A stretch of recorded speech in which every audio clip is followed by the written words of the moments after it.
Welcome, everyone.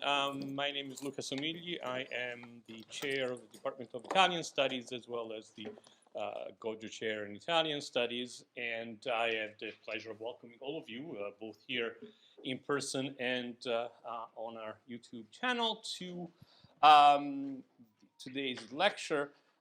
It's been a slow start in the to the Goggio program after the Christmas holidays, but over the next few weeks we have several lectures, so we'll have many opportunities to see you, as I said, here, hopefully in person, as well as virtually. To properly introduce today's speaker, however, I will invite my colleague Andrea Lanza to do the honors, since he knows Simona Forti and her work a lot better than I do. So again, welcome, and Andrea, you have the floor. Thank you very much, Luca. And my name is Andrea Lanza. I'm faculty member at the Department of Italian Studies, and it's a great pleasure for me to introduce Simona Forti to you, even though it is not an easy task, because her accomplishments are enormous. So she graduated in philosophy from the University of Bologna, and then she obtained her PhD in history of political thought from the University of Turin in 1989. I cannot through all the stages of her career. I will simply mention that since 2020, she has been the professor of political philosophy at the Scuola Normale Superiore in Pisa. And currently, she is a visiting professor at the New School for Social Research in New York for the fourth time, if not wrong. Maybe more. Sixth? Sixth. Well. And she was a visiting also at Columbia University in Chicago, Rio, Santiago, and several other Let's institutions. skip this. Her research spans various fields. First, she's a central figure in Italy and internationally for studies on Hannah Arendt. In Italy, she edited the 2 volumes of Archivio Arendt, Feltrinelli editore, and her book Vita della mente, Tempo della polis, Hannah Arendt tra filosofia e politica is a point of reference. She has engaged with Michel Foucault's thought, and also with the complex notion of biopolitics proposed by Michel Foucault. On this topic, I want to mention 2 articles. This is a very, very personal selection. The Biopolitics of Souls, Racism, Nazism, and Plato, published in Political Theory in 2006. And Rinforzare il corpo femminile tra biopolitica e religione materna, written with Olivia Guaraldo and published in Philosophia Politica in the same year, so 2006. The latter is an article I particularly love because it's an exemplary reconsideration and reuse of the notion of biopolitics, and also an original contribution to feminist debates. Her third field of studies, in my reconstruction, is totalitarianism. A few days ago, her volume, Totalitarianism, a borderline idea in political philosophy, was released by Stanford University Press. But this work is just the only last of a long series of work on this theme, on totalitarianism. In direct connection with her studies on totalitarianism, Simona Forti has shown a particular focus on the relationships between power and evil. In this regard, I mentioned the volume New Demons, Rethinking Power and Evil Today, Stanford University Press, 2014. Today's lecture specifically addresses this topic, these issues. So the relationships between power and evil. Here, Simona will talk to us about the gray bond, notes on life, power, and evil in Primo Levi. Please join me in welcoming Simona.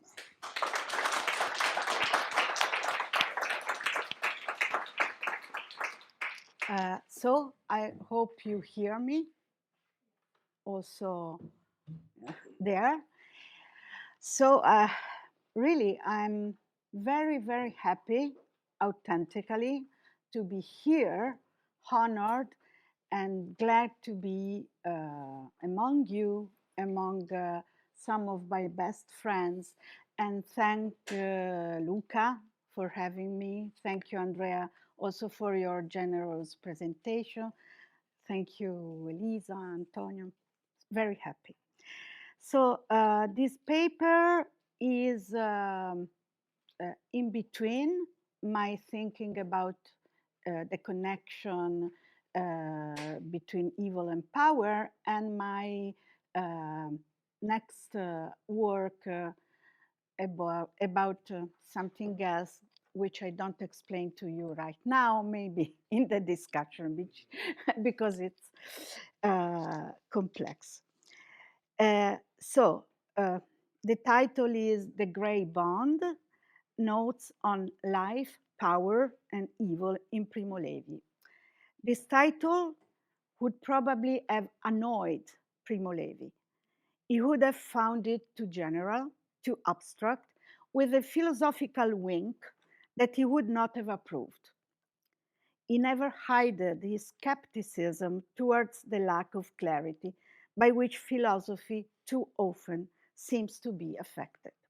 Nonetheless, I'm convinced that if This Is a Man, 1947, and The Drowned and the Saved, 1986, constitute a literary whole that should be considered one of the most convincing philosophical moves that the second half of the last century has undertaken against any sort of metaphysical understanding of power and evil. It provides us with what we may provocatively name a philosophy of power. In particular, the chapter The Gray Zone of the Drowned and the Saved permits us to reread the pages of If This Is a Man as a microphysics inquiry of power and domination, an inquiry on how, under certain circumstances, the thousand facets of the will to live result in the consent of authority which, from below, nourishes that will of domination which, from above, compresses to the point of extinguishing any space for freedom. In sum, my proposal is to read Levi as the credible author of an analytics of power that, ruthlessly and free from any doctrinal bias, plumbs the agonistic logics sustaining the web of power relations, from its extreme phenomenology to its always complex, intermediated nuances, not matter how passive they may be.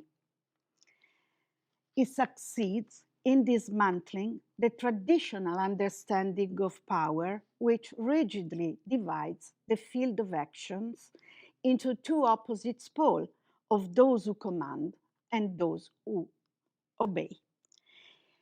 He could do this because in all his works, not only in these two works, he questioned the very structure of dualism, the metaphysical mind-body dualism, the ethical dualism of good and evil, as well as the most untouchable dualism for any survivor of the extermination camps, the dualism between victim and executioner.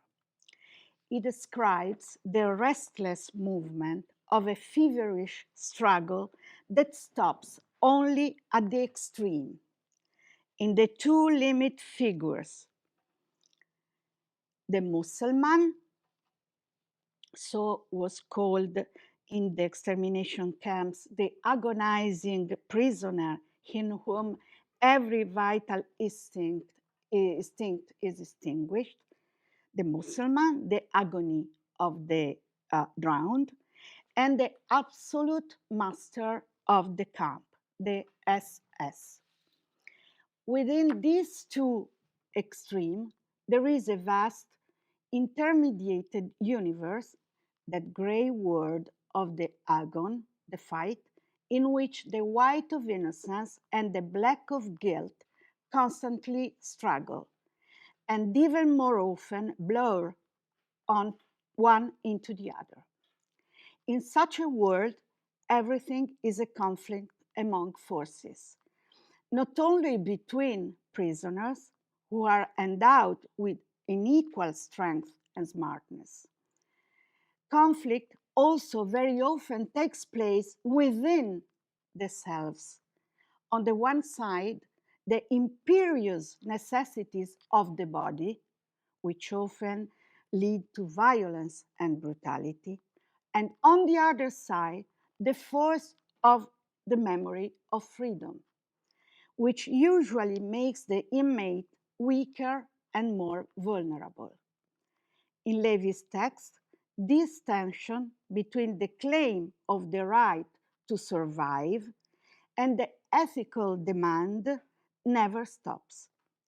He acknowledged that in the camp, he and his fellow inmates found themselves to be, I'm quoting, this side of good and evil, since over there any criteria or moral distinction were meaningless. However, he continues observing and judging the prisoner's behaviors, and especially his own. In the background lies a deep reflection on the corruptibility of the matter out of which human beings are made.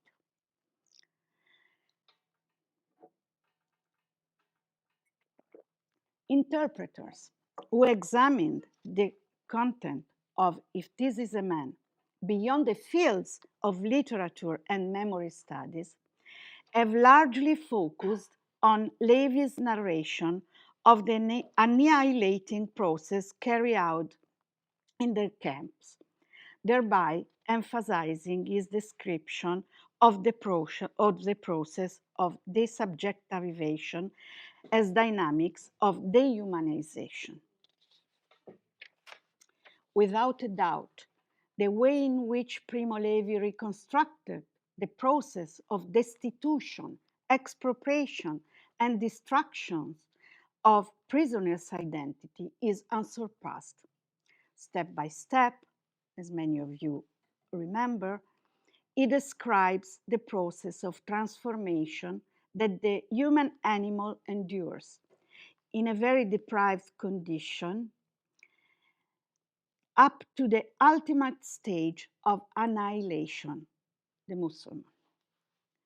If you remember the quotation, one hesitates to call them living, one hesitates to call their death, death.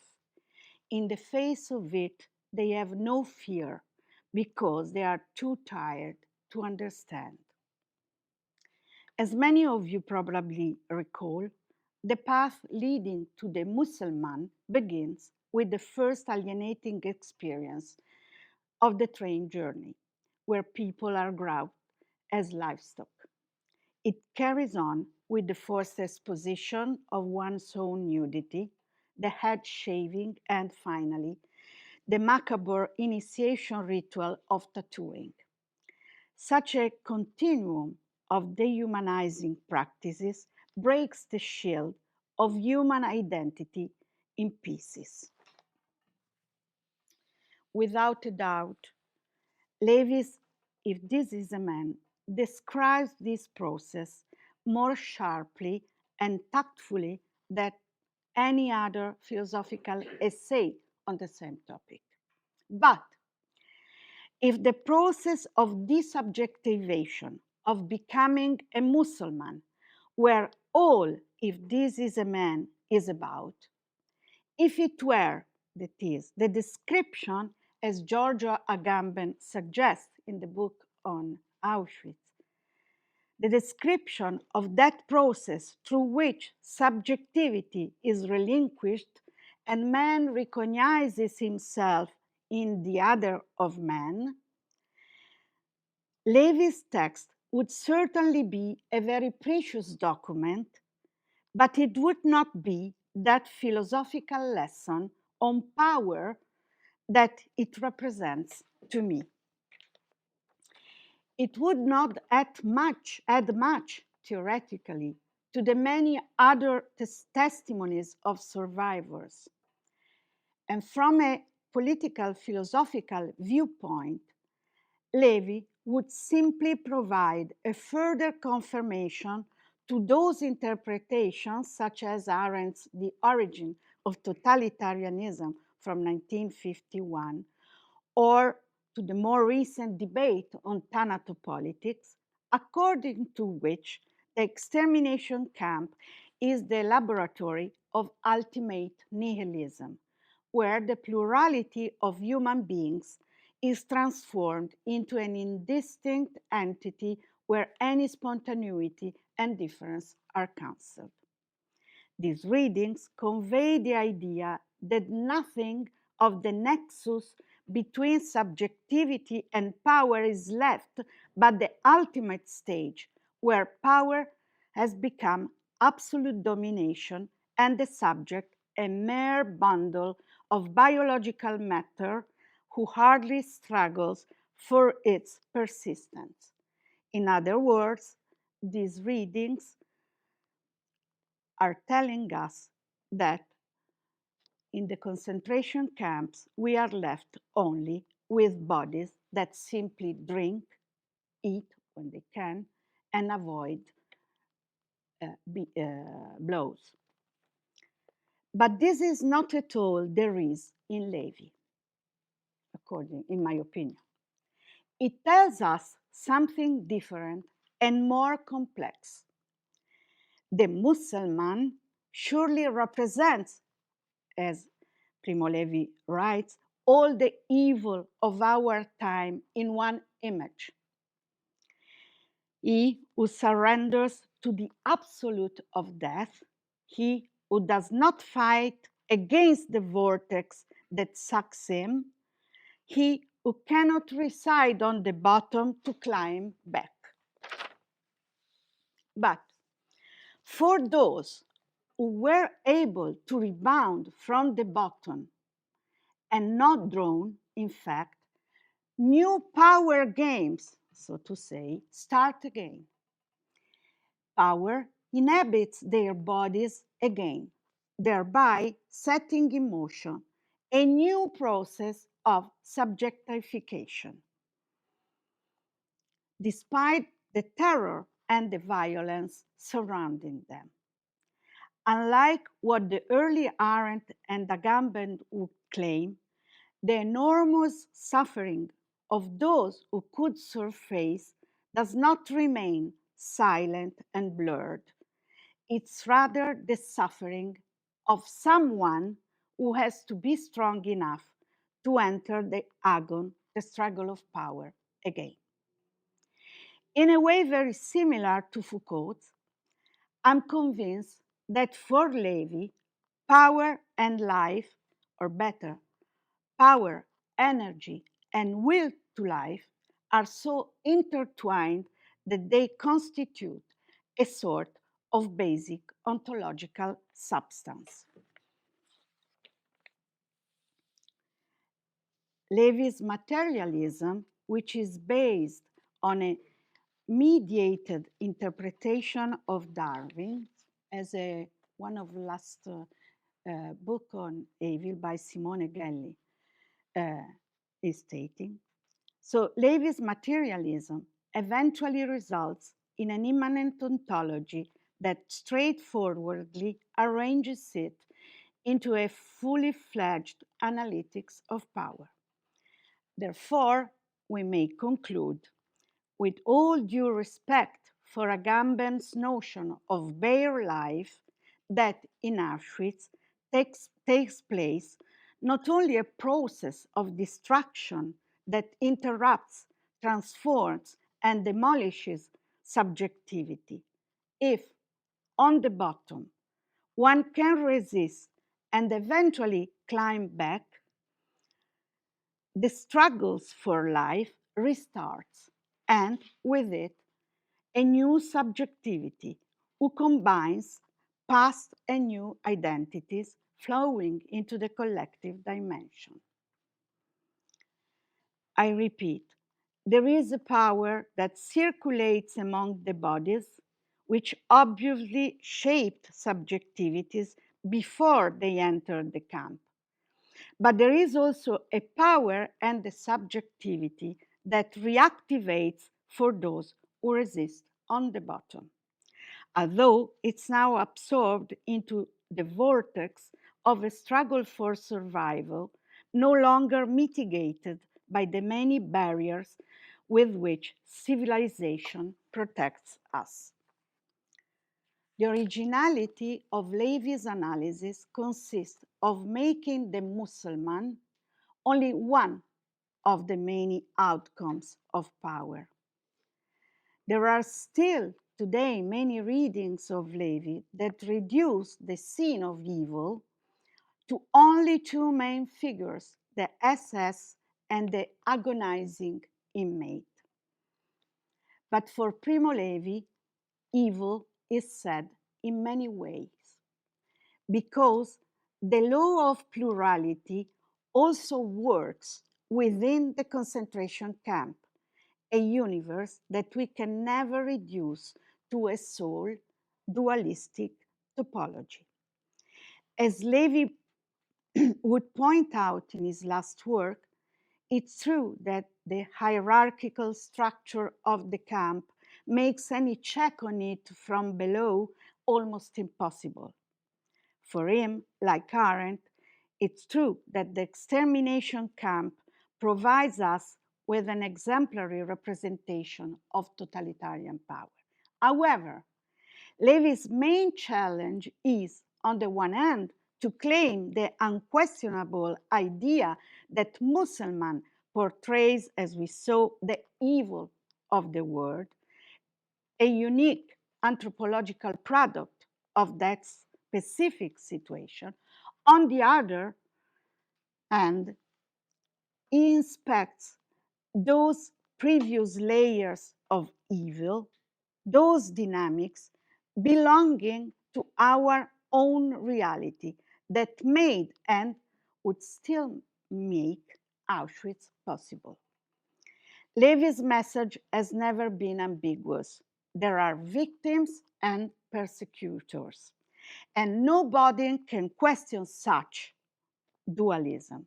However, he never stopped reiterating that if we truly want to understand any power of relation, and Auschwitz is an extreme of those relations, the victims' persecutors' dualism is not enough. This is the reason why he exhorts us to explore the gray zone, that space that separates the victims from the tormentors. The gray zone, that is the hybrid category of inmates functionaries, the most disturbing feature of Nazi camps. It's a sort of ruthless and violent struggle for recognition, where the fit, the powerful, and the smartest one only skillfully avoid being beaten by the power that dominates them from above. They also establish relationships of connivance with the power. Levi's words on this are sharp. If a position of privilege, a degree of comfort, and a reasonable probability of survival are offered to a few individuals in a state of slavery, in exchange for the betrayal of a natural solidarity with their comrades, someone will certainly accept. Within the plurality of behaviors, the so-called Jewish prominents constitute a particularly interesting case, as they struggle for power, Primo Levi says, are surely the hardest. In the conclusion of the chapter, The Drowned and the Saved, of If This Is a Man, Levi tells the stories of 4 of his saved fellows. I think that we can subsume Levi's method of showing by telling, dimostrare raccontando, as the attempt to paradigmatically portray 4 fundamental ways of exercising power. We found power exercised by means of expedience, power as a long-term and all-encompassing strategy, power as brute force, and fourth, power as seduction. The first one is exemplified by Shepshel, who, after losing his wife and 5 children, represents those who, without a vision, a broad-ranging project, manages to stay afloat with relative success by way of small and occasional gimmicks. One could even be indulgent with this elementary will to life, which were certainly no exception. But, and here the judgment of Levi arrives, when the occasion presented itself, he did not hesitate to have his accomplice condemned to flogging, in the misplaced hope that this would be regarded with favor by the head and he could rise to the rank of marmite washer. The second way is exemplified by Alfred L., the real prominent, powerful man, who has a strategy and a vision. He maintains a style, a form at great cost, because he knows one of the most important secrets upon which the accumulation of power is based, bringing being and appearance to coincide. He knows that in the struggle, you have to present yourself the way you want to be perceived by others. And to be recognized as powerful is to become powerful. Successful in his undertaking of prominence above the herd, he in fact immediately obtained the job at the chemical command. So there is a vicious circle, it seems Levi is telling us. There is a vicious circle between what the dominant, the SS, want us to become and the confirmation that the dominated offered to them. Those who are able to break this circularity have good chances at survival. But get back to the 4 types of exercising power. The third way is exemplified by Elias, the Greek, whose absence of life of the mind conferred to him an enormous animal force, due to which he works without interruption, does not get sick, and never tires. It is impossible to hear him put together coherent speech. But even so, or just because of it, even if without the shadow of thought, he enjoys a measure of admiration. as demented, no one will try to destroy him there, despite the project of disposal of lives not worth living. And the fourth, maximally ambiguous way of the agonistic pluriverse is impersonated by Henry. His modality of entrance in the agon for survival is to close completely onto himself without ever getting distracted, without ever letting the wish for meaningful contact run through him. He embodies intelligence, for Levi, intelligence put to the service of domination, to the point that he elaborated not only a practice, but even a theory of the possibility to escape death, whose the key words were organization, manipulated use of empathy, and theft. He penetrates the mind of others, simulating an astonishing empathy for them.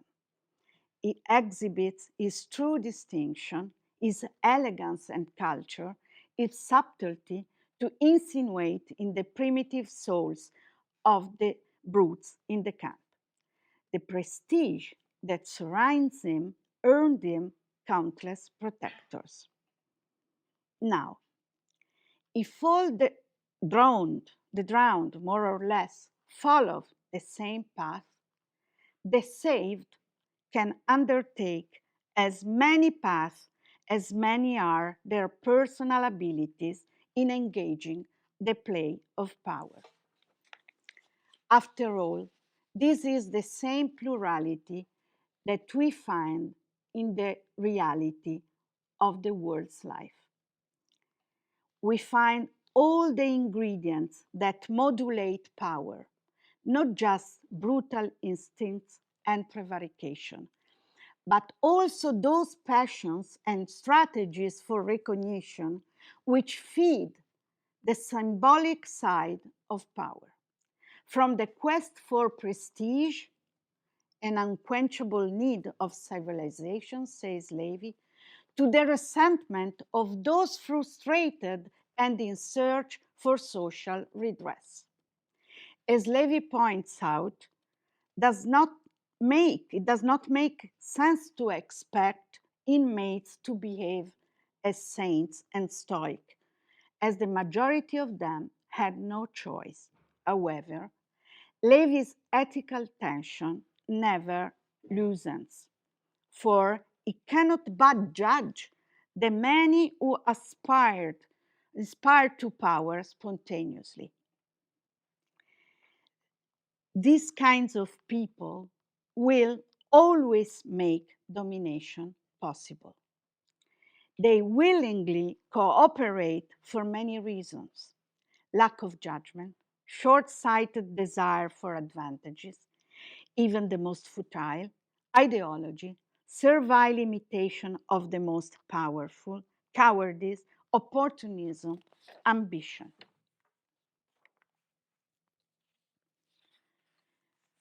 As Levi states, the gray zone exists not only in the extermination camps, but in any human cohabitation. I'm quoting, "It is indispensable to know, if we wish to understand the human species, if we wish to know how to defend our souls should a similar ordeal ever occur, or even if we simply wish to understand what happens in a large industrial compound." Again, let us be clear once more.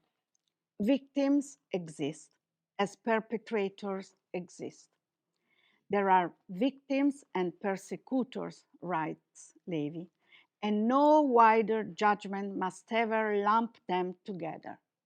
Hanging the SS officers and the other functionaries is necessary and remains so. There are different degrees of responsibility and abuse because all actors are not equally guilty. Yet, as Primo Levi teaches us, being a victim in itself does not automatically confer a certificate of innocence. The hidden microphysics of power sustaining the notion of gray zone undermines the idea of the absolute victim.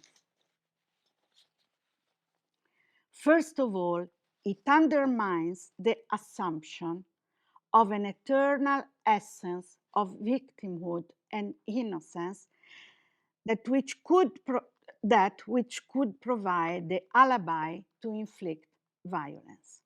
A violence that, because of the previous victimhood, now is morally legitimate and hence a non-violent violence.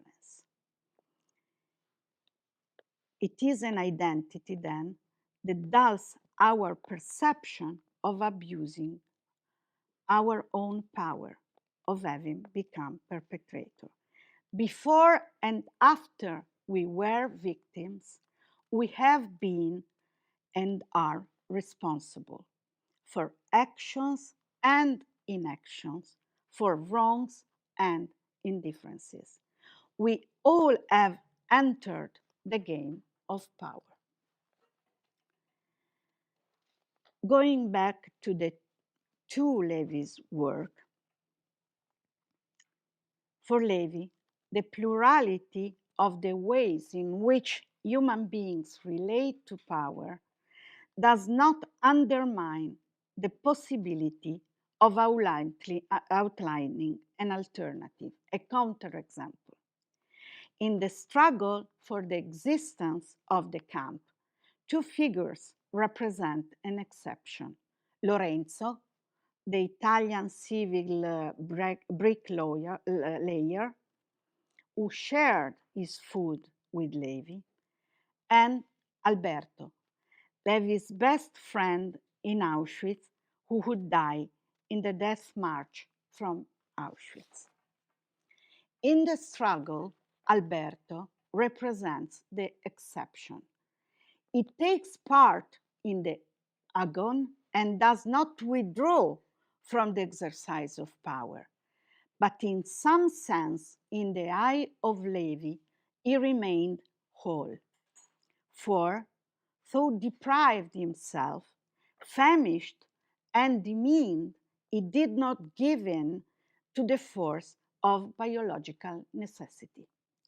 In other words, he served no absolute and could manage the difficult equilibrium between life and death, the struggle for his life in relation to the death of others. For this reason, Primo Levi will say that he sees in him a glimpse of a possibility for the good. The different modalities of seeking and exercising power, of which the gray zone is composed, all have a trait in common: the will to maintain one's own privilege, which in the camp means remaining alive as long as possible. A privilege, the writer adds immediately, overestimated and poorly calculated, which yielded very little and in many cases only meant more work. And most of all, a privilege meant, in the majority of cases, and to end very soon, but not before having provoked another dose of suffering in others. So, Levi seems to conclude, if the drowned, the Muselmänner, have given in to the absolute of death, the saved, Schenkel, Alfred, Henri, Elias, have served the absolute of life, absolutus, in the sense of a value untied to the meaning of the death of others. What has brought us to the Mussulman is in fact an elementary, primary passion, the most common of them all, the obstinacy to keep on living at all costs, I'm quoting Levi, even in a very small doses and for very little time. This is, in the end, the root of power, what brings us to wish ever-increasing doses of it. An obstinacy that would not be so stubborn, Levi concludes, if it did not come with the rejection of reality and the dream of omnipotence. I'm quoting, forgetting that we are all in the ghetto, then the ghetto is walled in, that outside the ghetto reign the lords of death, and that close by the train is waiting. With the simplicity of which only literature is capable, and Levi's writings even more, he bestows upon the bare passages of his first and last book that truth about power that the philosophy of the 20th century has never stopped to look for. A truth, this, that he enunciates certainly not through a definition designating an essence. There is no essence about what power is. There are only ways to exercise it and differences among these ways. Because power is not something that arrives later as a supplementary datum which is added to our life. It's part of the modalities of expression and organization of our life, which, in strict continuity with matter, can be traversed by forces that support it or threaten it, because life itself is the result of the agonism between life itself and death. The human animal forget, abandoning themselves to the illusion of a fundamental dichotomy, the dichotomy that separates death and life, that makes life what is totally other from death and vice versa. The subdued conclusions of Primo Levi, in the end, appear to confirm exactly this. We are so thirsty for life and hence so blinded by power that we forget our essential truth, that death is part of life. For a few moments, to grow for just one moment the feeling of our strength and our duration, we come to terms with almost anything. Thank you.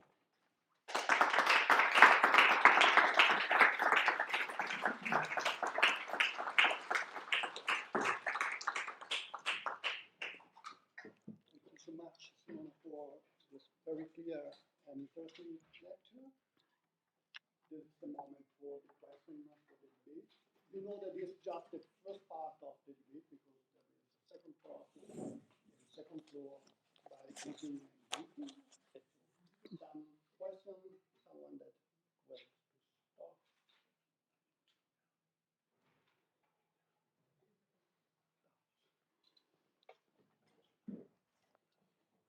Thank you so much. That was really wonderful. I was wanting to come to the question of the kind of where you ended with this kind of the immanent ontology of power as kind of part of life. And I guess I'm thinking about this in terms of a question about, I guess in the broad sense, time. I guess what I'm really asking about is hope. Sorry, about hope. Hope. Because I'm thinking of another, when you were talking about where you ended with the thing about the desire to continue life even for just a moment. I was thinking of, there's a moment in Tadeusz Borowski's This Way to the Gas, Ladies and Gentlemen, where he says that he's writing a letter to his girlfriend who's also in Auschwitz, and he says, you know, do you think that we could, people always say that we need hope to survive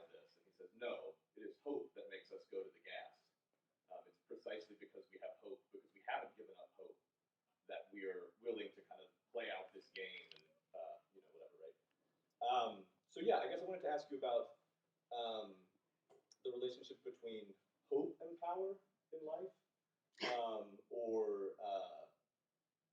which is anyway. I'll leave the temporal question out of it. There's a question about futurity, about um, what that does to the thought of it being imminent, right, or death being imminent to life. Anyway, Immanent.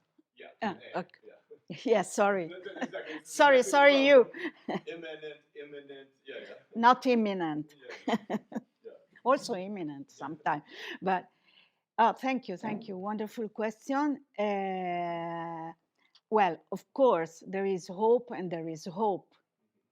There was the hope of the people of the crematory that really there is always this ambivalence in Levi when he tackles the people of the crematory, the ones who were putting the bodies into the ovens. The Sonderkommanders. Yes, he knows he says, they know very well, intellectually, they know that they will be the first to die because they cannot survive with this kind of practice they witnessed. But no, they continued. Maybe because in them we're living this kind of hope, okay, to I don't know, to pass the selection, to go, to keep going in living. I think this is a kind, more than hope, it's an illusion. Okay, Levi would say that was an illusion of omnipotence, a delusion almost. And there is hope when for example, Levi speaks about Alberto or Lorenzo. There is hope because in spite of the context, in spite of this Darwinian environment, they, of course, Alberto cheated, I don't know, was trying to sneak food from others, and so, but Alberto, according to Primo Levi, never had additional suffering to somebody else, never betrayed other inmates to send them to the ovens. And so for Primo Levi, this is a glimpse of hope. Alberto represents the possibility of resistance to the context, even though the pressure of the context seems overwhelming. So this is hope. This is a kind of hope that Levi wants to keep open, and there is another kind of hope, maybe a delusional hope. Just two examples of different hopes. But thank you so much.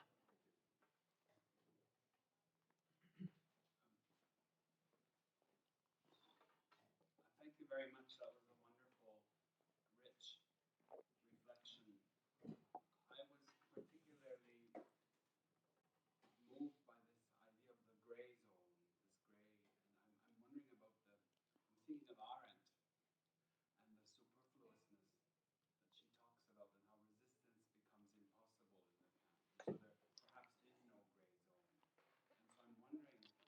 at one point in your talk you mentioned that the gray zone also applies to human relationships outside of the camp and so on. And so I'm wondering, from an Arendt, like when Arendt listens to Levi, or how I understand, how I receive Levi, would she question the very possibility of a gray zone in the camps?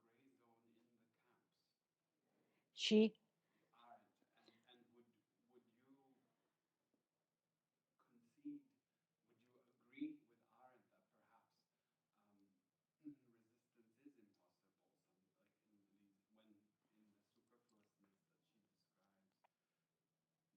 So I'm just No, thank you. Resistance, maybe pot shot or something like that. Well, it depends on what you mean for with resistance. Mm? Of course, Levi is not talking about political resistance. There were no possibilities of it, of course. But he was talking about ethical resistance. Mm? Not to, in this sense, there could be ethical resistance, even though really, really hard. It's not that. uh, but the ethical resistance, if would multiply itself, could result in a political move, you know? Mm. That's my thought, not. So, Arendt, we have to distinguish, I think, between the Arendt of the origins, according to her judgment. There is no gray zone. Mm? There is a hell, an overwhelming hell, in which, okay, there are the master of the camps and the absolute victims. Okay.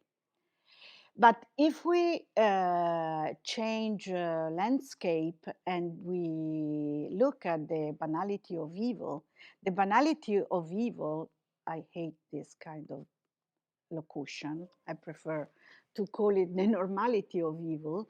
So if we look at that moment in Arendt after the trial in Jerusalem, Eichmann belongs, even though on the side of the perpetrators, he confirms a gray zone.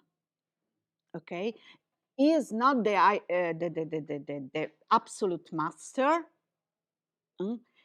but he lives in the gray zone, as Dr. Muller.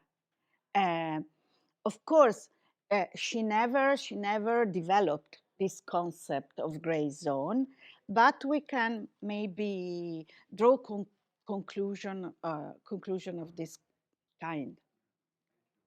Thank you.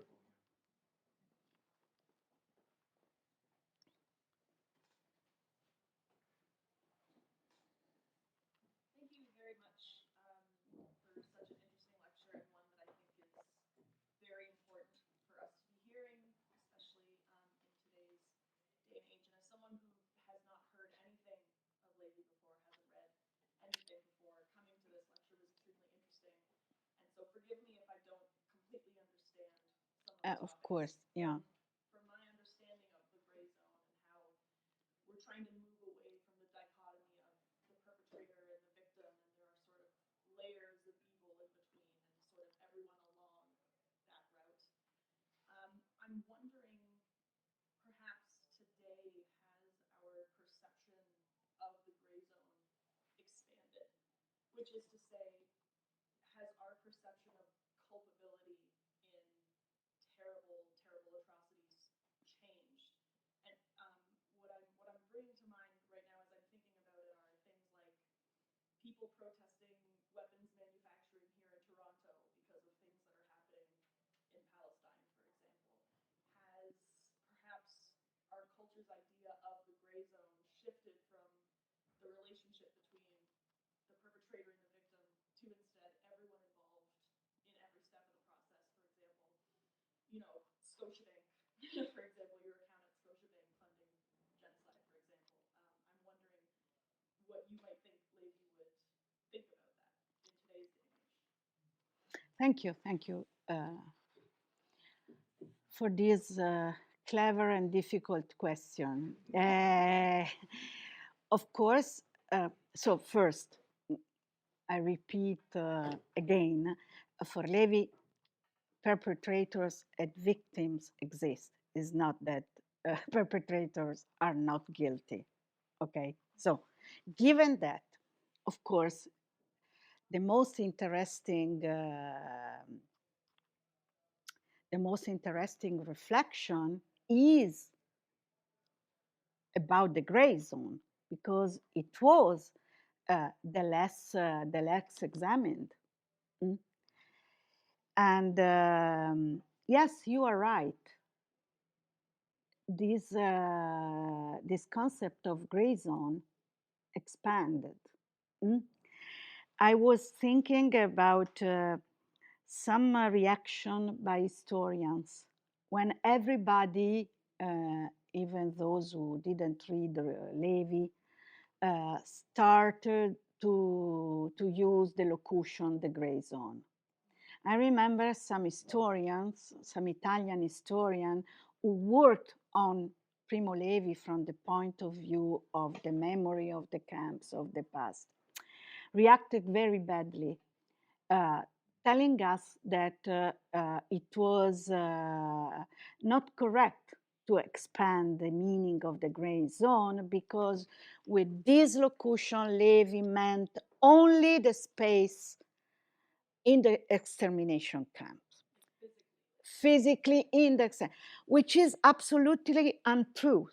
Because if you read the last work of Levi before dying, before his death, the drowned and the saved, he explicitly claimed that if what I was quoting towards the end of my talk, it's absolutely important to understand not only the dynamics of the concentration camps, but, or better, that those dynamics in a less intense, of course, way, are the same in all the human collectivities. Mm? And of course, expanded also in the sense that not only the actors, the direct actors of the zone are involved now, but also the bystanders. Mm? In this sense, it expanded towards two directions. Mm? Outside the camps and also in terms of the participants in that zone. Not only actors, but also bystanders in different people and so on. Thank you.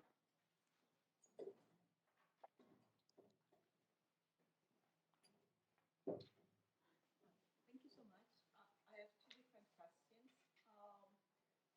The first one is related to things I'm interested in. You underlined how you use the term cohabitation. So I suppose this is coabitazione. And I was just wondering, if you have a sense of why you picked this term, Sorry, what? Why you decided to pick this specific term to describe this kind of community. And the reason why I'm asking is because, well, I worked a little on Augustine and the reception of Augustine. And in medieval thought, there is this strong opposition between the idea of convocatio, which would be the true community, versus congregatio, so a group of people gathered together, and this is a false community in the sense that it looks like a community, but cannot actually be a community because everyone is, motivated by their own, well, actually something very similar to what you are describing through Levi, so their own desire to lead and to survive and to get power.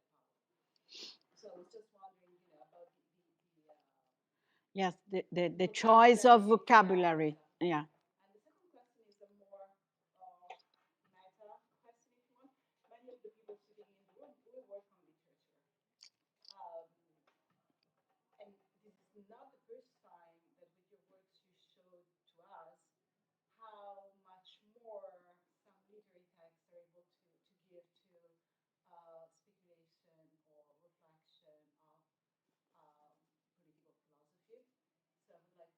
like to, to explain to us a little bit more what, according to you, a literary text is, able to give, or why there is, more power somehow of representing the gray zone in a literary work than in other forms of discourse. Thank you. So regarding the first question, Levi, if I remember correctly, I don't put my hand on fire for this, but Levi uses cohabitation when he relates the relationships within the camp. It relates them to the outside of the camp. So inside, within, they were of a specific intensity, but also in other forms of cohabitations, the logics are the same. So, yes, when people, maybe not forced, but it happened to be, and he quoted an industrial forms of an industrial farm, yes, an industrial compound. So that for him is a kind of cohabitation. It's not a community of people who choose to be together, but it's just, it happened to be together for necessity or just to work. About the question of philosophy and literature, as far as I get older, really, for me, the way in which literature exemplifies the concrete and life matter of the philosophical idea is important, even more important than it was before, for me. And so, of course, literature is a fiction, but it doesn't pretend, as philosophy sometimes does, to go beyond life. So I know it's very naive, my thought here about literature, but for me, it's something very simple that gives me. So literature is able, let's say, to enter the folds of reality and illuminating what I was searching in philosophy in a better way, in a richer way.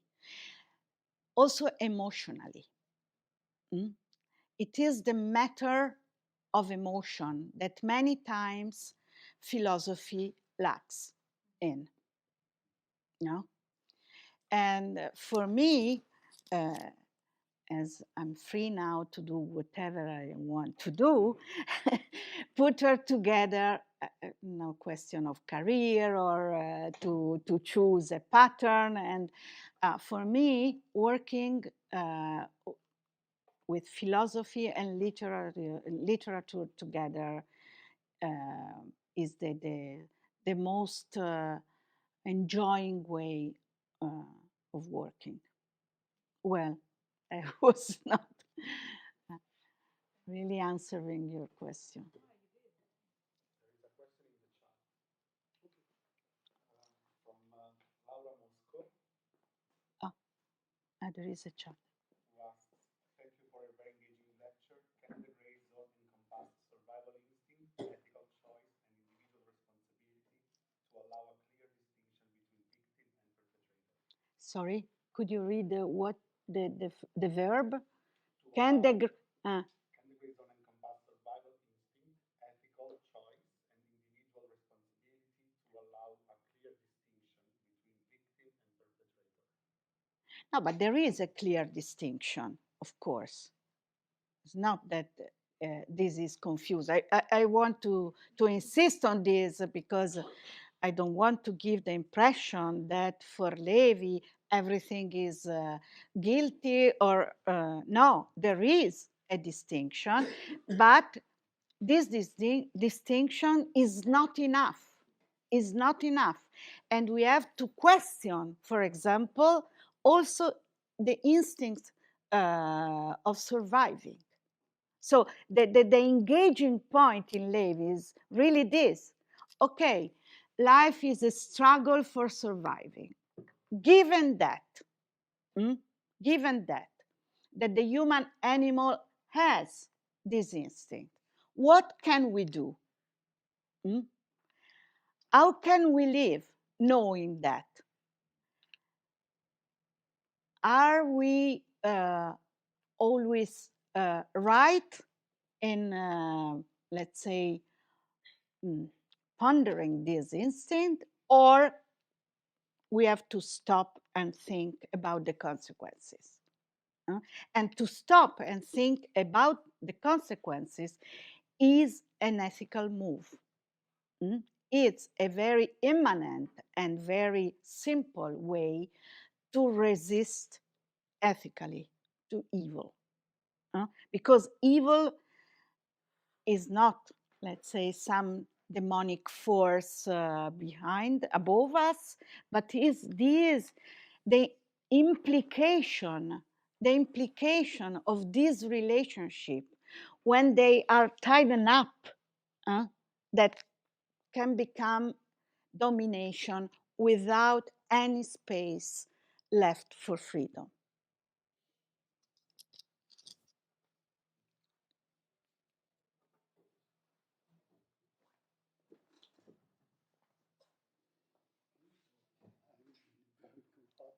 Position to invite you to a reception after a discussion on the struggle for life. No, well. On the second floor. Thank you very much, everyone, and thank you. Thank you so much.